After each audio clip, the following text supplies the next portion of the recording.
कहते हैं कि भारत की आत्मा है जो गाँवों में निवास करती है। अगर आपको भारत को देखना है तो यहाँ के गाँव में चले आइए।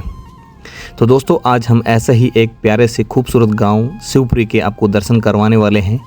ये गांव चारों तरफ से एक परकोटे के अंदर बसा हुआ है। यहाँ पर कम से कम भी 1000 साल पुराना मठ स्थित है। हेलो दोस्तों, मैं हूं आपका दोस्त एस के काला और स्वागत करता हूं आपके अपने यूट्यूब चैनल मिस्टर एस के काला व्लॉग में। तो दोस्तों, आज का व्लॉग हमारा रहने वाला है शिवपुरी गांव का। यहाँ पर ये जो गांव बसा हुआ है चारों तरफ गढ़नुमा परकोटे के अंदर बना हुआ है। ये गढ़ जो बना हुआ है एक तरह से नाथ संप्रदाय की ही धूणी है।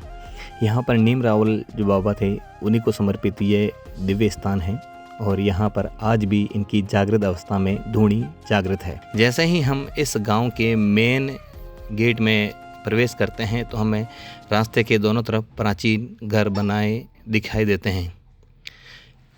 आगे चलने पर हमें गढ़नुमा एक मठ दिखाई देता है जो कि मसूदा के जो राजा थे उन्होंने जागीर स्वरूप में यहाँ के महंत को सुपुर्द किया था। पास में स्थित एक बड़ा सार का शिवालय है। यहाँ पर एक बहुत बड़े नंदी जी विराजमान है। ये हमारे मसूदा पंचायत समिति के सबसे बड़े नंदी जी महाराज इस मंदिर में विराजमान हैं। साथ ही साथ में एक प्राचीन शिवलिंग भी इस मंदिर में बना हुआ है या स्थित है। इस मंदिर की जो शैली है वो बहुत ही अद्भुत है और बहुत ही सुंदर तरीके से ये मंदिर बना हुआ है। मंदिर के चारों तरफ कुछ संतों की समाधियां भी हैं, जिनमें जीवित संतों की समाधियां भी हैं।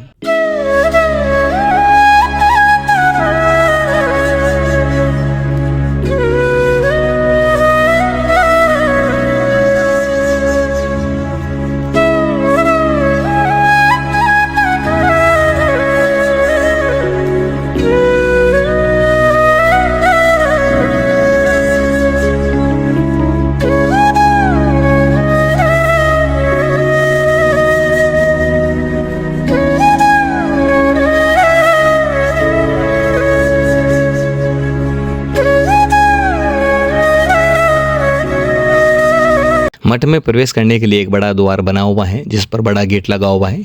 अंदर प्रवेश करते ही हमें बड़ा एक चौक दिखाई देता है। तो दोस्तों, ये जो धूणी है नाथ संप्रदाय को समर्पित धूणी है और यहाँ के जो ख्याति प्राप्त जो नाथ संप्रदाय के जो महंत थे श्री नीम रावल जी महाराज थे, उन्हीं के नाम से ये मठ जाना जाता है।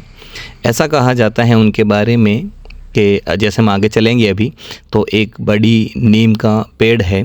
उस नीम के पेड़ के नीचे जब वह तपस्यारत थे तो ऊपर से नीम का जो फल जिसे हम निम्बोली बोलते हैं वह जब उन पर गिर गया था तो उनकी तपस्या भंग हो गई थी, जिसके कारण नीम रावल बाबा ने उस नीम की डाली को श्राप दिया कि जा आज के बाद में तेरे इस नीम की डाली पर कभी फल नहीं लगेगा।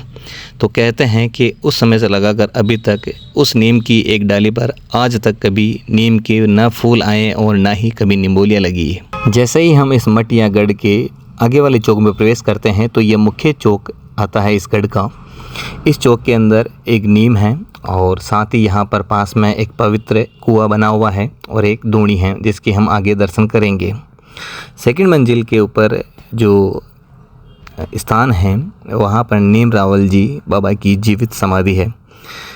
इस समाधि के बारे में ऐसा भी कहा जाता है कि जब वे तपस्यारत थे अपने कमरे के अंदर कक्ष में, तब उनके कोई सेवादार जब उन्हें भोजन का निमंत्रण देने के लिए आए थे तब उनके दिव्य चमत्कार से जो गेट था वह स्वतः ही बंद हो गया।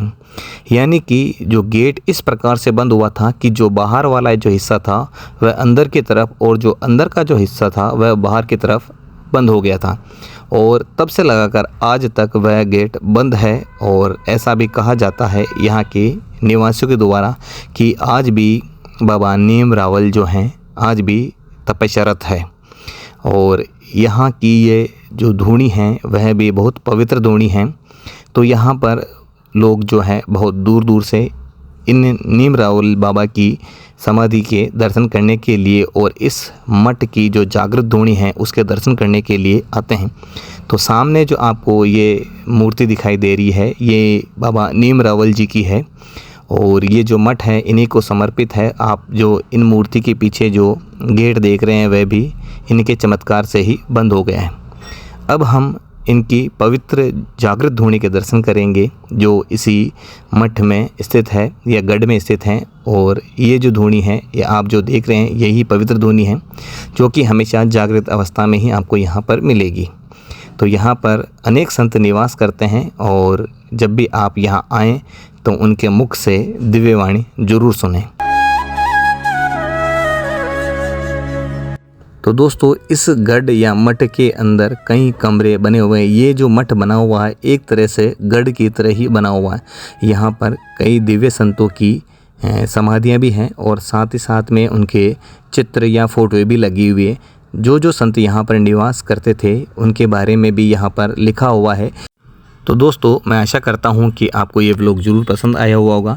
तो दोस्तों अगर आपको ये वीडियो पसंद आया है तो अपने दोस्तों के साथ में ज़रूर शेयर करें। मिलते हैं आपसे अगले व्लॉग में, तब तक बने रहे मिस्टर SK काला व्लॉग में। तब तक के लिए हर हर महादेव, जय शिवपुरी वाले महादेव, जय सिया राम, जय भोलेनाथ।